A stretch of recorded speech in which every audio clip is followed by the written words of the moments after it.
El rey del CAS. El saqueo oculto del presidente y su equipo cercano. Elena Chávez. Ricardo Pascoe Pierce. Si traiciona, si engaña, si miente. La intuición puede salvarnos, cuando le hacemos caso, de relacionarnos con personas peligrosas, ya sea por su ambición desmedida, o por acceder al poder a cualquier costo y no querer soltarlo. Ricardo Pascoe Pierce habla en entrevistas sobre la personalidad oscura y autoritaria del presidente López Obrador, a quien conoció cuando el tabasqueño era presidente nacional del PRD, y él, integrante del consejo político de esa institución. El diplomático sí le hizo caso a su intuición y se alejó del tabasqueño cuando le vio el rostro de autoritarismo, del partido Soy Yo, y actualmente del Estado Soy Yo. En primer lugar, tengo que aclarar que en realidad terminé toda mi relación con ellos en 2000, es decir, yo no tuve nada que ver con el gobierno de Andrés Manuel en la Ciudad de México, porque en ese año fui nombrado embajador en Cuba, con Vicente Fox, y entonces ahí, básicamente, rompió conmigo el PRD. Cuando regresé de La Habana quise volver a insertarme en el PRD, pero Andrés Manuel me rechazó totalmente, me excluyó, y yo no tuve ningún interés en seguir porque vi cómo él se había apoderado de ese partido y ya me imaginaba lo que venía después. Pascoe Pierce se convirtió en observador externo de las acciones emprendidas por el hoy presidente de México. Desde su columna política publicada en un diario de circulación nacional ha escrito sobre el tabasqueño y los personajes que lo han acompañado a lo largo de más de 2 décadas. Por ejemplo, Gabriel García Hernández, un hombre pieza clave en el acopio de dinero, y hoy desterrado por el jefe del Ejecutivo Federal por haber perdido la Ciudad de México en la elección intermedia de 2021. López Obrador tampoco puede prescindir de Gabriel, explica el ex embajador, porque es un hombre que conoce todos los secretos y seguramente le tiene una gran lealtad al presidente, a pesar de que lo patea y lo despide y lo maltrata, pero el masoquismo es así. ¿Es lealtad o será miedo? En todo caso, ambas cosas, pero sí hay un elemento de lealtad, de seguidismo al jefe. Existe esta cosa perversa de lealtad ciega o de creer en este proyecto con fanatismo, porque el fanatismo es así, y él ha fomentado eso en todos los que lo siguieron y se mantienen a su lado. ¿Qué sucedió para que Ricardo Pascoe Pierce, una de las mentes más brillantes de la política, decidiera saltar del barco conducido por el tabasqueño en los años 90? El movimiento político encabezado por Cuauhtémoc Cárdenas había ya avanzado, había algunas diputaciones y senadurías del PRD, especialmente en las elecciones de 1988, donde obtuvieron 4 senadurías, 2 de la Ciudad de México y 2 de Michoacán. Las diputaciones cayeron en los años siguientes y en las elecciones de 1994, cuando se hicieron de más senadores. Iba más o menos creciendo el movimiento, pero quien dirigía las cosas en gran medida era Andrés Manuel López Obrador. Solamente puedo comentar algunas de las cosas que para mí son indicios de lo que venía. Desde los años 90 había señales claras, desde mi punto de vista, de que iba a progresar en esa dirección, la del autoritarismo. Pascoe Pierce se sincera en la entrevista hecha en una de las oficinas de la alcaldía Coyoacán, donde colabora con el alcalde Giovanni Gutiérrez. Confiesa que en el año 2000 no votó por Andrés Manuel porque ya lo conocía. Incluso, mucho antes de pensar en ser embajador en Cuba, el político no tenía intención alguna de darle su voto porque la ruptura con el tabasqueño ya se había dado. ¿Qué lo motivó? Siendo miembro del Comité Ejecutivo Nacional, cuando Andrés Manuel era el presidente nacional, me tocó ser el secretario de Relaciones Internacionales. En esa época sucedió una cosa muy importante que para mí fue un reflejo de cómo era él y cómo hacía política, refiriéndome a la idea de cómo engañar haciendo política. En algún momento de la gestión de Ernesto Zedillo, Andrés Manuel llegó al comité ejecutivo con el planteamiento de que estaba seguro y tenía información fiable de que Carlos Salinas de Gortari estaba preparando un golpe de Estado en contra del presidente Zedillo. En esos años Carlos Salinas estaba en el exilio, prácticamente humillado nacionalmente. Su hermano, Raúl Salinas, estaba en la cárcel. Entonces había un acoso grande del gobierno de Ernesto Zedillo en contra de la familia Salinas. Andrés Manuel planteó el golpe de Estado y lo concluía del fracaso que hubo en el operativo que montó el gobierno zedillista para tratar de atrapar a Marcos, el líder del EZLN. Hubo un incidente en el que trataron de agarrarlo y Marcos se escapó de la trampa. Fue cuando el gobierno incluso dio a conocer su identidad real.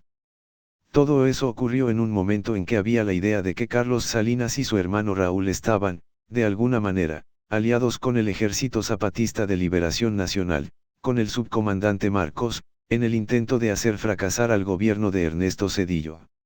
Incluso se decía que Carlos Salinas había construido a Marcos.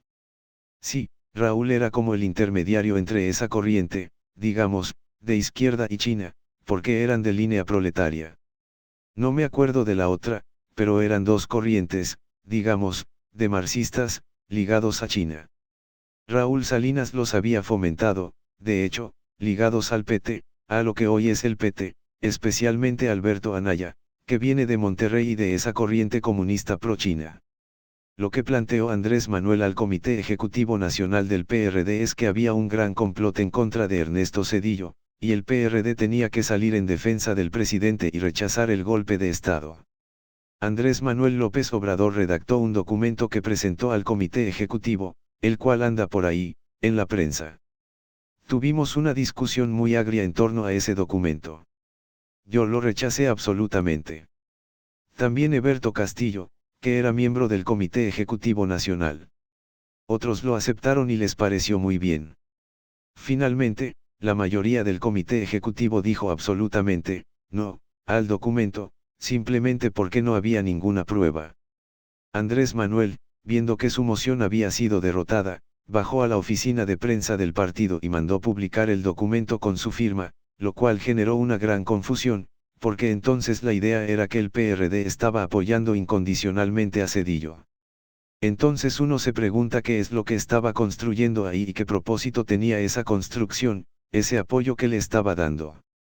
Se entendió después, cuando Ernesto Zedillo lo apoyó para que fuera el candidato del PRD a jefe de gobierno, fuera de legalidad, porque no cumplía con los requisitos legales y, sin embargo, el presidente de la República manipuló para que se le diera el registro a Andrés Manuel. Con el paso de los años el hoy político panista considera que podría haber habido un encuentro entre Andrés Manuel López Obrador y Ernesto Zedillo en ese momento de la historia. Seguro que sí. Entonces, a lo que voy con esto es que él opera absolutamente en las tinieblas, puede ir en contra de todos, o sea, opera antidemocráticamente, porque si la decisión del Comité Ejecutivo era no publicar ese documento, no tenía por qué haberlo hecho. Sin embargo, López Obrador lo publicó y ordenó al área de prensa que lo difundiera.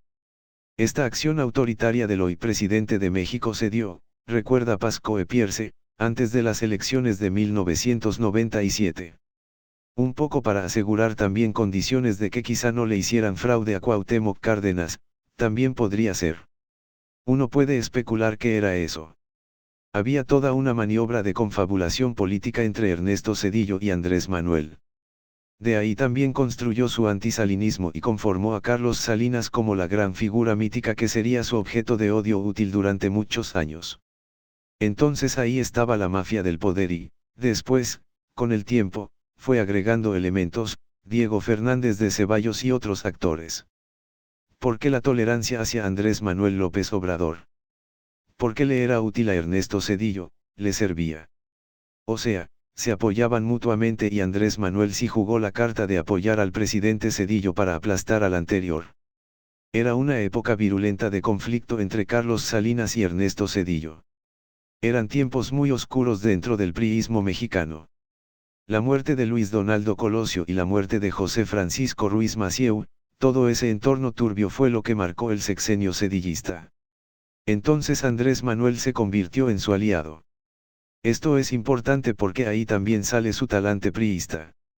Utilizó al PRD de esa época como una especie de espadachín del PRI y del presidente de la República sin que fuera absolutamente obvio para todos.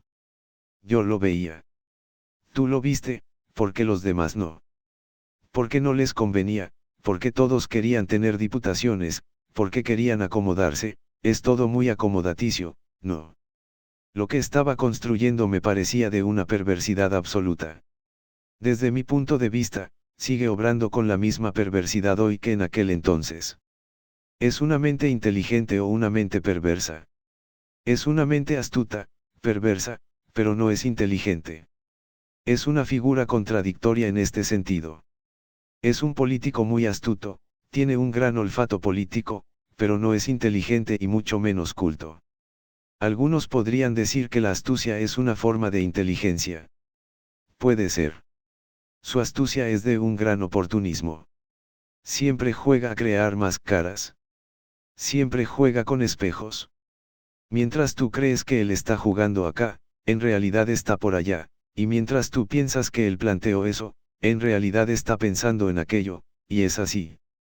También es un hombre que te engaña con la verdad, es decir, te va diciendo cosas que va a hacer y tú piensas que en realidad te está despistando, pues está pensando en otra cosa, y lo hace, o, también, en su perversidad, te lanza un anzuelo para que lo muerdas y te pongas a pelear ahí sobre ese tema mientras él anda por otro lado haciendo sus arreglos. Caso concreto, lo que acaba de negociar con Joe Biden, en Estados Unidos, sobre recibir a los cubanos y a los nicaragüenses expulsados es un acuerdo que él firmó con el presidente Biden.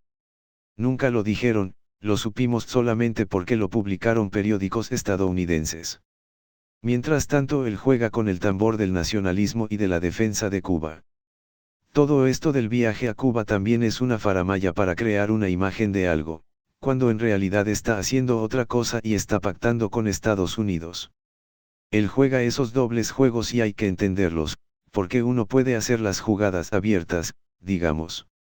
Hay una manera de hacerlo, uno podría decir, bueno, el tema migratorio es tal que tenemos que resolverlo porque también nos afecta a nosotros y hay que hacer cosas, etc., y pues es un trago amargo, pero lo tenemos que hacer, en vez de fingir que no estás haciendo lo que estás haciendo, que es lo que él hace todo el tiempo en todos los rubros de su gobierno.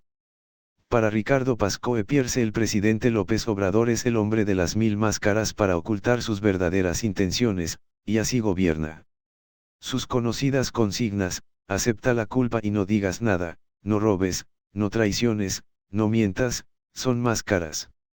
Mientras dice esas cosas, miente, roba y traiciona. Siempre ha sido su forma de hacer política, engañando.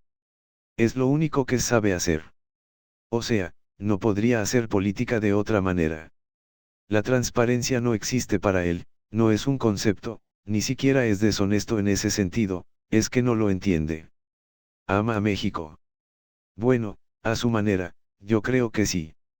Es una manera oportunista, personalista, narcisista. Es absolutamente narcisista. Hoy más que nunca, en la presidencia, esa parte narcisista de su personalidad ha brotado con furia. Él siempre está hablando de los pobres, de los muy pobres, de cuánto le preocupan. Ahí también hay un engaño, los utiliza. Es todo, le preocupan y los utiliza. Como es narcisista, no le preocupa usar a la gente y puede auténticamente decir que está preocupado por la gente. Hace gestos, reparte dinero, pero también usa nuestros impuestos para sus propósitos. Astuto. Finalmente sí resultó un peligro para nuestro país. Absolutamente. Sin duda le atinó Felipe Calderón en eso, no. Ahora, no es por saber más que alguien, pero yo lo sabía desde antes. Me quedé corto francamente. No sospeché tanta perversidad del tipo, pero tampoco me sorprende. Te digo, cuando él bajó a la oficina de prensa y publicó ese documento, en ese momento yo rompí con él, dije, este hombre no es confiable para nada. Trae un boleto suyo que es secreto, es misterioso, y es un boleto que obviamente no puede compartir con nosotros por deshonesto. ¿Crees que sea a Felipe Calderón a quien más odie en su vida? Sí, absolutamente. Por 2006. Por 2006, pero también por una cosa, hasta te diría, lo siente como un competidor en la presidencia. En términos generales, Felipe Calderón fue bastante exitoso como presidente. Enfrentó una crisis económica, la enfrentó bien, enfrentó una pandemia, la enfrentó bien, enfrentó el problema del crimen organizado, y todo mundo dice que la guerra de Calderón, pero resulta que es peor con Enrique Peña y mucho peor con Andrés Manuel. Cuando mira hacia atrás, el problema es que Felipe Calderón planteó, finalmente, creo que es lo que siente Andrés, un rasero alto. Claro, él nunca diría esto, pero yo creo que él siente que no lo ha logrado, porque le ha ido mal con la pandemia, le ha ido mal con la crisis económica y le ha ido mal con el crimen organizado. Sin ese narcisismo que le conocemos a Andrés Manuel, muy en su interior o en su conciencia sabrá que está haciendo mal. Creo que no. Los perversos son así. Los tienes que ver alguna vez, esto te va a parecer absolutamente loco, pero hay programas en Netflix de criminales que van a juicios. Es muy interesante porque tú ves un criminal perverso que ha asesinado, y de verdad no tiene empatía con sus víctimas, incluso habiendo matado a su propio hijo. Una madre mata a su propio hijo, va a la cárcel y ponen todas las pruebas enfrente de ella, pero no tiene empatía con el problema. Entonces, qué personalidad tan contradictoria, porque por un lado usa nuestros recursos, nuestros impuestos, para ayudar a unos, a los pobres, a sus pobres, a los suyos, pero, por el otro, golpea a las mujeres, golpea a los niños. El verdadero personaje es el que mal habla de las mujeres, ese es el verdadero Andrés Manuel, ahí es donde lo cachamos. ¿Por qué no se contiene en ese tema? ¿Por qué odia a las mujeres? Porque así lo educaron, porque su mamá lo encubrió y lo convenció de que las mujeres eran o santas o putas. Es una educación terrible, primitiva. Es muy primitivo el tipo, muy elemental. Bueno, pero el gobierno de Andrés Manuel sigue, no se ha acabado. ¿Qué podemos esperar en estos 2 años y meses? Mucho conflicto, mucha polarización, va a fomentar mucha polarización. Va a utilizar el tema de la propuesta de reforma electoral para acusar a la oposición de antidemocrática. Después va a utilizar lo de la Guardia Nacional para decir que la oposición está aliada con el narco, y que no quieren combatir en serio al narco. Él dice, son los traidores por la energía eléctrica, son antidemócratas por lo del INE y están aliados al crimen organizado, por lo de la Guardia. Él ya está planeando todo un discurso en torno a este asunto. Él va a seguir enrareciendo el ambiente. El narco que está jugando con él o el que está jugando con el narco. En el caos, en el río revuelto, los pescadores son Andrés Manuel, por un lado, y, por el otro, el narco. Cogobiernan. Pues, implícitamente. Por ejemplo, porque a partir de las últimas elecciones se ha desatado el crimen organizado en San Luis Potosí, Sonora, Nayarit, Zacatecas, Guerrero, en diversos estados.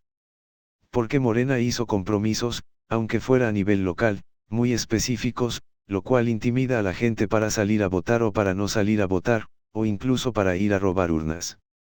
Una de esas fue Michoacán, y después de las elecciones, gana el candidato de ellos, de Morena, y ahora dicen vengo a cobrar el apoyo. ¿Cuál es el apoyo? Pues ya, esta es mi plaza. No, pero están los otros también, pero no me hagas nada y yo voy a sacar a los otros de aquí a balazos. Entonces la guerra se desata y esta guerra que hay no es un accidente, es producto de compromisos de las últimas elecciones. Podría rebasar el narco al presidente en 2024, que fueran ellos los que gobiernen este país. Podría ser, o por lo menos, si no lo decide totalmente, si incluye de alguna manera que incline la balanza de un lado u otro. No se va a ir. Yo creo que sí, pero está tratando de planear un maximato, yo creo que ese es su proyecto, el maximato. A través de Claudia Sheinbaum. Sí, pero está cada vez madreada. Yo no sé si realmente esté pensando en que Claudia Sheinbaum es la ideal. Le fue muy mal el año pasado en la Ciudad de México. Le ganamos la mitad de las alcaldías, pero ahora en el revocatorio, yendo solo, sacaron menos votos que el año pasado. O sea, es el desastre en realidad. ¿Se le puede derrotar? Claro, por supuesto que podemos derrotarlo y tenemos que ser listos. Tenemos que ser generosos, inteligentes, flexibles, para llegar a buenos arreglos que sean factibles para todos y hacer un muy buen bloque. Hay que hacerlo, y cada quien tiene que ceder cosas para que eso suceda. La gente quiere sacarlo, pero la gente no quiere pleito tampoco, por eso somos muy discretos y taimados. ¿Es una transformación o una revolución? Nada. Es una destrucción institucional. No construye nada nuevo. Incluso, la única creación que ha hecho, que es la Guardia Nacional, ahora la quiere meter al ejército porque no le funcionó. Al Insabi, Instituto de Salud para el Bienestar, prácticamente lo da por muerto y ahora quiere meter a todos en el seguro social, o sea, no construye nada. Destruye, la especialidad de la casa es destruir instituciones. Ahora quiere destruir al INE. Ha pasado que ha habido momentos en que el INE no tuvo consejeros por discrepancias en el pasado y funcionó con los que estaban. De Beatriz, ¿qué piensas? Podrían ponerla de candidata a senadora, de candidata presidencial no. Si no es Claudia Sheinbaum va a ser Adán López.